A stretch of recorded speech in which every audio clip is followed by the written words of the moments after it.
Boa noite, meus queridos irmãos, a graça e a paz do nosso Senhor Salvador Jesus Cristo.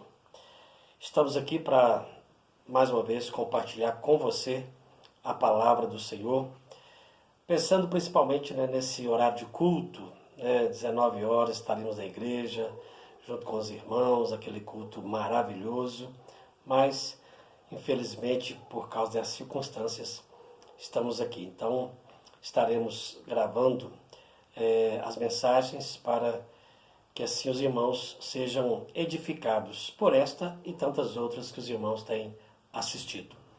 Quero compartilhar aqui o Salmo 57, verso 1, que diz assim: Tem misericórdia de mim, ó Deus, tem misericórdia, pois em ti a minha alma se refugia. À sombra das tuas asas me abrigo, até que passem as calamidades.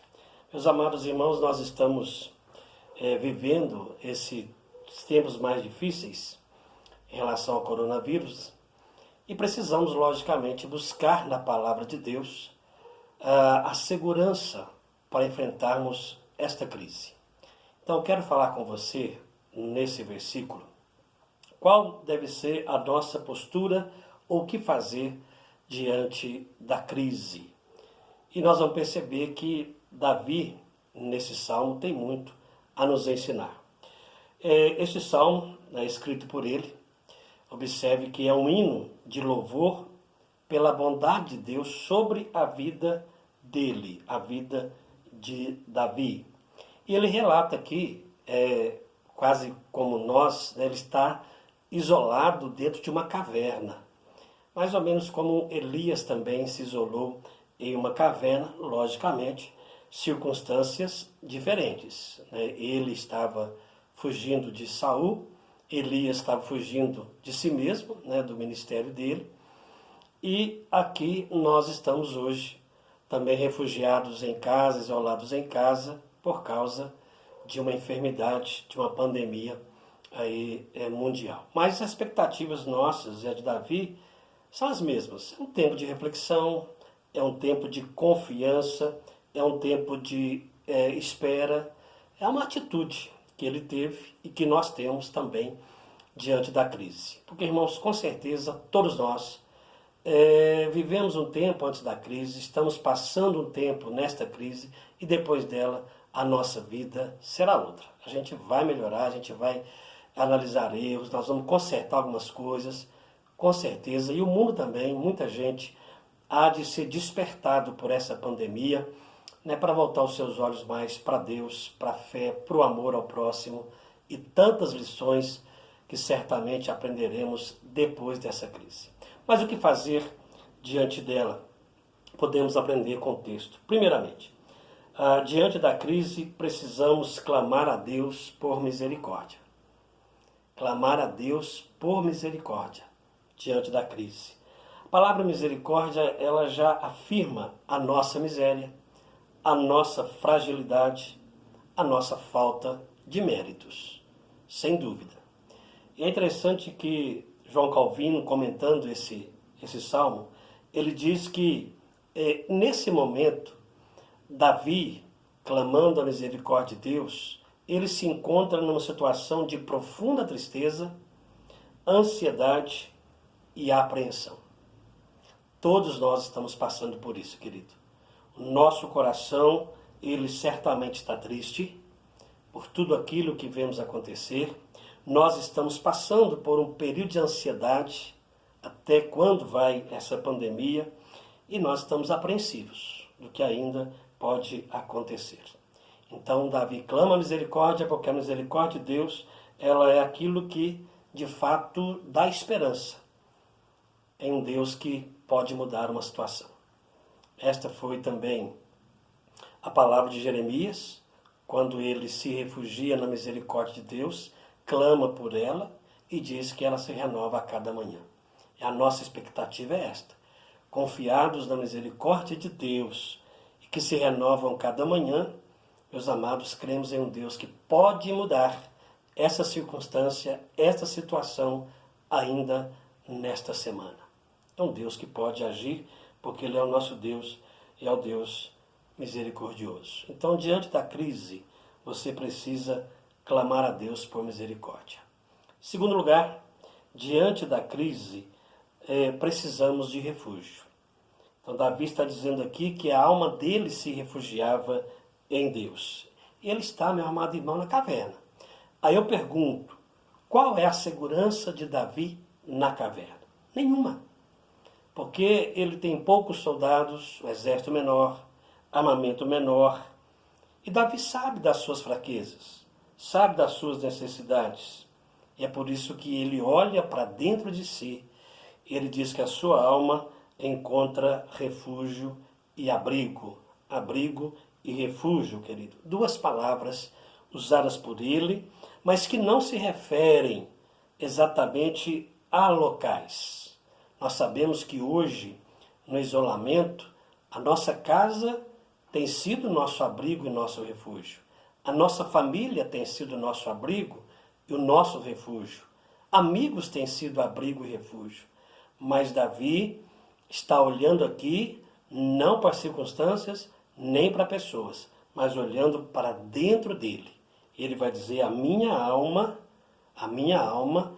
encontra refúgio e abrigo no Senhor. Então não é o lugar, mas é a nossa atitude, é a nossa intimidade com Deus, querido. Porque só nele vamos então encontrar esse abrigo e esse refúgio. O próprio Davi, no Salmo 42, só dizia, porque está abatido a minha alma, porque te perturbas dentro em mim, espera em Deus, pois ainda o louvarei, a Ele meu auxílio e Deus meu. E meus amados, quando nós olhamos para essa ideia de refúgio, de abrigo, né, ele está dizendo que nós vamos encontrar abrigo nas asas do Senhor, sob as asas do Deus Altíssimo. E aí nós nos lembramos aqui do Salmo 91, salmo tão usado, tão pensado nesses dias. E lá ele diz que o salmista descansava à sombra do Onipotente. No verso 4 ele diz assim, sob as suas asas estarei seguro, e isto diante da peste perniciosa que se propaga nas trevas e da mortandade que assola ao meio-dia. Como Davi, querido, nós precisamos buscar o abrigo e o refúgio sob o nosso Deus, onipotente Deus, e é debaixo das asas dele que estaremos seguros. Por isso precisamos, sem dúvida, encontrar rapidamente esse refúgio em Deus, para que possamos nos abrigar à sombra do Altíssimo, das asas do Altíssimo, para não sermos amedrontados pelo vale das sombras da morte. Então, nada de sombra da morte, e sim sombra das asas do Altíssimo. Terceiro lugar, diante da crise, mantemos a esperança de que ela vai passar. Davi diz, até que passem as calamidades. A calamidade de Davi, meu irmão, era a perseguição de Saul. Um ódio cruel e mortal dele contra Davi. A nossa calamidade é a pandemia do coronavírus. E diante dessa pandemia, nós, possivelmente muitos de nós, uma sociedade por completo, está sendo assaltada pelo medo, pela morte.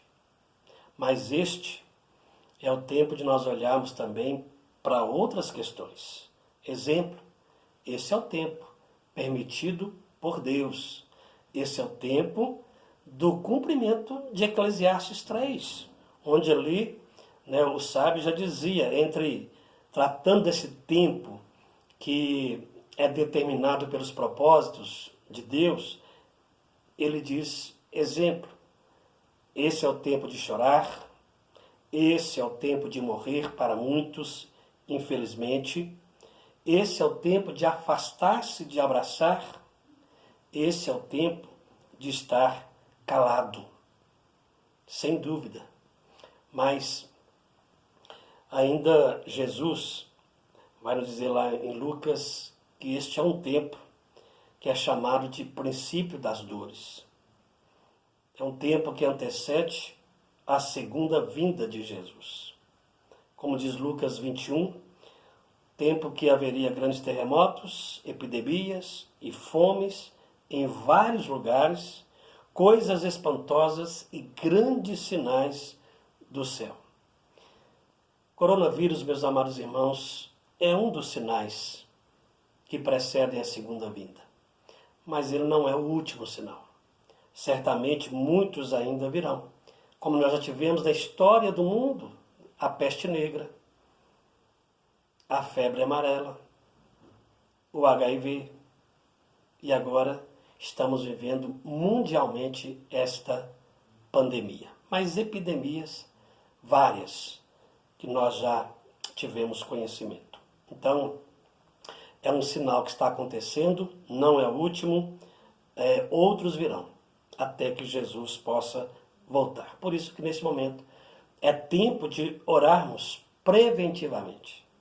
É o tempo de nós orarmos para que a nossa fé continue crescendo, para que a nossa santidade se manifeste, para que a dependência de Deus seja maior ainda e para que a comunhão com os irmãos lá no templo seja valorizada. Tenho certeza que você está sentindo falta hoje de estar com seus irmãos, de ouvir aquele louvor, de adorar o Senhor lá na igreja. Então, aproveite esse tempo para crescer na sua fé, até que Deus os permita voltar à sua casa para adorarmos juntos. Então, queridos, o que fazer diante da crise? Então, lembre-se, diante da crise, nós precisamos clamar por misericórdia. Diante da crise, nós precisamos de refúgio. E diante da crise, mantemos a esperança de que ela vai passar. Reflita na palavra de Deus, confie nesse Deus, se refugie nesse Deus, espere nesse Deus, porque certamente essa pandemia vai passar. Deus te abençoe, meu amado irmão. Queremos mais uma vez orar com você e também impetrar a bênção do Senhor. Imagine como você estivesse agora lá no culto, final do culto, e o pastor ministrando a bênção ao seu coração. Vamos orar? Senhor, nosso Deus e Pai, nós te bendizemos pela tua soberania, porque todas as coisas, elas estão debaixo do teu querer e do teu propósito. Obrigado por nossas vidas, obrigado, Pai, porque podemos ser consolados por tua palavra, para que nesse tempo de crise, ó Deus, saibamos confiar e esperar plenamente no Senhor. Abençoa o teu povo, fortalece as famílias, as igrejas que te adoram nesse tempo e em muitos lugares deste mundo. Sustenta cada uma, Pai, na sua fé, para que estejamos juntos, louvando e servindo ao Senhor. Oramos em nome de Jesus. E agora queremos dispensar cada um de nós com a bênção do Senhor. E agora, meus amados irmãos, que a graça do Senhor Jesus, que o amor de Deus, o nosso Pai, e que a comunhão e a consolação do Espírito Santo de Deus repousem sobre cada um de nós e conosco permaneçam hoje para todo sempre. Amém.